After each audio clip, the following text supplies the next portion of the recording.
రెండు తెలుగు రాష్ట్రాల్లో కోర్టులకు సంబంధించి ఒక మెయిల్ వచ్చినటువంటి నేపథ్యంలో ముఖ్యంగా ఇబ్బంది అయితే బాంబ్ హౌస్లో ఉన్నటువంటి నేపథ్యంలో ఇక్కడ పోలీసులు పెద్ద ఎత్తున తనిఖీ చేసినటువంటి నేపథ్యం ఇక్కడ సిఐ గారు ఉన్నారు. ఏం చెప్తారు సరే, ఏంటి మీకు వచ్చినటువంటి సమాచారం? మాకు 12:30 సమయంలో మాకు జిల్లా కోర్టు వారి నుంచి ఇట్లా ఈ విధంగా అన్నోన్ మెయిల్ వచ్చింది. ఇక్కడ RDX and some bomb material పెట్టారని చెప్పేసి ఒక మెయిల్ వచ్చింది. ఆ మెయిల్కు చెప్పిన వెంటనే మేము మా ఎస్పీ సార్ యొక్క ఆదేశాల మేరకు మేము బీడీ టీంని అండ్ జిల్లా స్క్వాడ్ డాగ్ స్క్వాడ్ని కూడా మూడు టీములుగా మూడు డాగ్స్ని 3 టీములు తీసుకొని రావడం జరిగింది. మొత్తం తనిఖీలు చేపడుతున్నాం. అలాగే ఇక్కడ పార్కింగ్ చేసిన కొన్ని వెహికల్స్ ఉన్నాయి, లాంగ్ పార్కింగ్ చేసిన ఆ వెహికల్స్ కూడా తనిఖీ చేస్తున్నాం. ఇక్కడ కోర్టులో ఉండే సిబ్బందిని మరి ప్రజలను కూడా అప్రమత్తం చేసి బయటకు పంపించడం జరిగింది. ఆ వచ్చిన మెసేజ్ అనేది ఫేకా ఒరిజినల్ అని కూడా మా యొక్క ఐటీ టీము మరియు సైబర్ టీం వాళ్ళు కూడా ఇన్వెస్టిగేషన్ చేస్తున్నారు.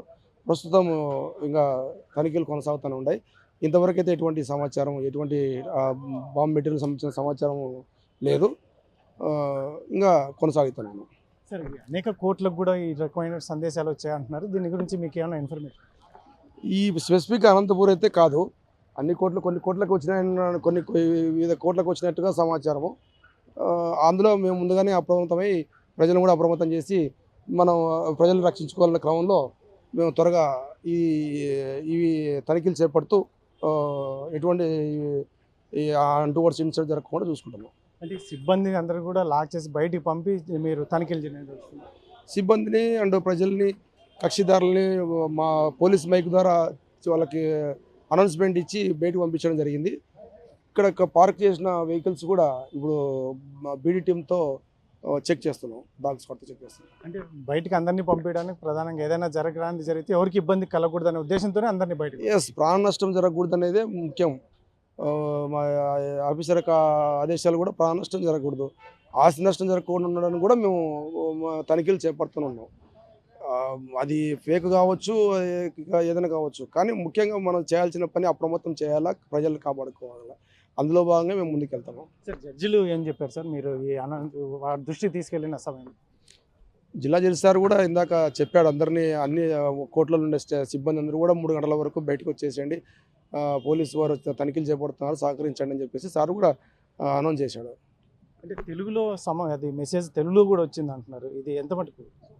ఆ సమాచారం తెలుగు అనేది తెలియదు మాకు సమాచారం. అది కోర్టు యొక్క ఇది ఉంది. మేము మా సైబర్ వాళ్ళ టీం దగ్గర కూడా మెయిల్ ఉంది, అది ఎక్కడి నుంచి వచ్చిందో కూడా చూస్తాం. ఇది మొత్తం మీద అయితే మాత్రం చూడొచ్చు, అనంతపూర్ కోర్టులో మాత్రం విస్తృతంగా తనిఖీలు నిర్వహిస్తున్నటువంటి నేపథ్యం. ముఖ్యంగా వాహనాలు ఎందుకంటే చాలామంది కక్షిదారులు వచ్చిన వారిని అందరినీ కూడా బయటకు పంపి ఇక్కడ నుంచి, ఎందుకంటే ఇక్కడ ఎటువంటి సంఘటన ప్రాణ నష్టం జరగకుండా జిల్లా ఎస్పీ ఆదేశాల మేరకు మేము ఇక్కడ తనిఖీలు నిర్వహిస్తున్నామని సిఐ శ్రీకాంత్ చెప్తున్నటువంటి పరిస్థితి. ముఖ్యంగా ఏదైతే ఉందో ఆస్తి నష్టం, ప్రాణ నష్టమే కాదు ఆస్తి నష్టం కూడా జరగకూడదనే ఉద్దేశంతోనే ఈ తనిఖీలు ముమ్మరంగా నిర్వహిస్తున్నాం. ముఖ్యంగా జిల్లా ఎస్పీ గారి ఆదేశాల మేరకు ఏది చెప్తే మేము అది ఖచ్చితంగా పాటిస్తున్నాం. అది ఎక్కడి నుంచి వచ్చింది, ఎలా వచ్చింది, ఏంది అనేది పూర్తిగా మాకు ఇన్ఫర్మేషన్ టీం అది సపరేట్గా ఇన్వెస్టిగేషన్ జరుగుతుంది. అయితే మేము ఇప్పుడు ప్రాథమికంగా మాకున్నటువంటి ఇన్ఫర్మేషన్ అనంతపూర్లో ఎటువంటి ఫేకా లాంటి అది నిజమా అనేది మాత్రం మాకు సంబంధం లేదు. కాకపోతే మేము విస్తృతంగా తనిఖీలు అయితే నిర్వహించడానికి ఇక్కడ కోర్టు జడ్జి గారి ఆదేశం మేరకు జడ్జి గారి దృష్టి తీసుకెళ్తే మొత్తం కక్షిదారులని, సిబ్బందిని అందరినీ కూడా బయటికి వెళ్ళడానికి జిల్లా జడ్జి గారు కూడా ఆదేశాలు ఇచ్చారు. ఇటువంటి పరిస్థితుల్లో 3 గంటల వరకు కూడా జడ్జి ఇక్కడ ఎవరు లోపలికి రాకూడదు అన్నట్టుగా చెప్పడం కూడా మాకు చాలా బాగా సహకరించారని చెప్పేసి సిఐ శ్రీకాంత్ చెప్తున్నటువంటి నేపథ్యం చూడొచ్చు. విస్తృతంగా వాహనాలు ఏ వాహనాన్ని వదలకుండా పూర్తిగా క్షుణ్ణంగా వీరు పరిశీలిస్తున్నటువంటి నేపథ్యం. ఎందుకంటే డాగ్ స్క్వాడ్ వచ్చింది, బాంబు స్క్వాడ్, వీళ్ళంతా రిస్క్ తీసుకుంటూనే ఇక్కడ వారు తనిఖీలు నిర్వహిస్తున్నారు. ఎటువంటి ప్రాణ నష్టం జరగకూడదు అని మా పై అధికారులు మాకు పూర్తి స్థాయిలో ఆదేశాలు ఇచ్చినటువంటి నేపథ్యంలో మేము క్షుణ్ణంగా పరిశీలిస్తున్నాం. అయితే ఇది ప్రాణ నష్టమే కాదు ఆస్తి నష్టం కూడా జరగకుండా మేము విస్తృతంగా తనిఖీలు చేస్తాం. ఆ తర్వాత ఎక్కడి నుంచి వచ్చింది ఏంటి అనేది మాత్రం తర్వాత దాని మీద ఎంక్వైరీ ఉంటుంది అని పోలీసు అధికారులు చెప్తున్నటువంటి నేపథ్యంలో మరి ఈరోజు అనంతపూరే కాదు మొత్తం ఏదైతే ఉందో తెలుగు రాష్ట్రాల్లో తెలంగాణ ఏపీలో కూడా చాలా కోర్టులకు ఇటువంటి సందేశం వచ్చింది అని చెప్పేసి చెప్తున్నటువంటి పరిస్థితుల్లో మరి ఎంత మేరకు ఇది పూర్తిగా ఎక్కడి నుంచి వచ్చింది, అందులో అయితే ఇంకోటి ఆ సందేశం కూడా తెలుగులో వచ్చింది అని కూడా చెప్తున్నటువంటి నేపథ్యం. మరి తెలుగులో వచ్చిందా ఇంగ్లీష్లో వచ్చిందా అనేది మాత్రం అధికారులు మరి మేము తర్వాత అది ఎంక్వైరీలో తేలుతుంది అని చెప్పేసి చెప్తున్నటువంటి పరిస్థితులు అయితే నెలకొని ఉన్నాయి. అయితే వీళ్ళు క్షుణ్ణంగా చూడొచ్చు, డాగ్ స్క్వాడ్ మరి క్లూస్ టీమ్ ఎస్పెషల్లీ ఇక్కడ టీం అంతా చాలా అధునాతనమైన పరికరాలతో ఇక్కడ చెక్ చేస్తున్నటువంటి సిచ్యువేషన్ అయితే చూడొచ్చు. ఎందుకంటే కోర్టులో చాలా వెహికల్స్ పార్కింగ్ చేసి ఉన్నారు. దీంట్లో ఎక్కడైనా ఏ చిన్న సంఘటన అయినా జరిగే అవకాశం ఉంది. కాబట్టి ఎక్కడ నిర్లక్ష్యం అనేది లేకుండా మేము మా పై అధికారులు ఏదైతే జిల్లా ఎస్పీ జగదీష్ గారి ఆదేశాల మేరకు మేము క్షుణ్ణంగా పరిశీలిస్తున్నామని చెప్పేసి పోలీసు అధికారులు ముఖ్యంగా శ్రీకాంత్ నేతృత్వంలో ఈరోజు జిల్లా కోర్టునైతే మాత్రం పూర్తి స్థాయిలో జల్లెడ పడుతున్నటువంటి నేపథ్యం.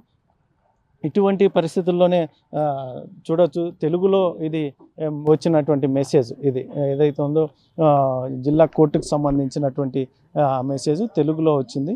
ఇది బెదిరింపు మెసేజ్ చూడవచ్చు మనము, ఇది పూర్తి స్థాయిలో తెలుగులో ఉంది. కాబట్టి దీనికి వెంటనే జిల్లా ఎస్పీ జగదీష్ గారు కూడా స్పందించినటువంటి సిచ్యువేషన్ అయితే కనిపిస్తోంది.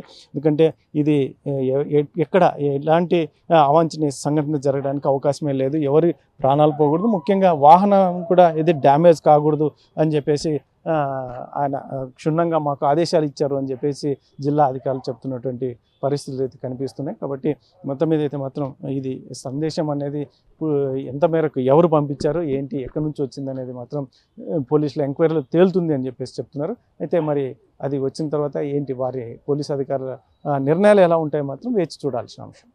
కెమెరా పర్సన్ సుధాకర్తో చల్లకెనాడు RTV అనంతపురం. చరిత్ర సృష్టించినోడు ఇప్పుడు ఆ చరిత్రని తిరగరాయబోతున్నాడు. అబద్ధాల గోడల్ని బద్దలు కొట్టి నిజాలను రాగా మీ ముందుంచబోతున్నాడు. నిజమైన వార్తల కోసం వెంటనే డౌన్లోడ్ చేసుకోండి రా యాప్ని.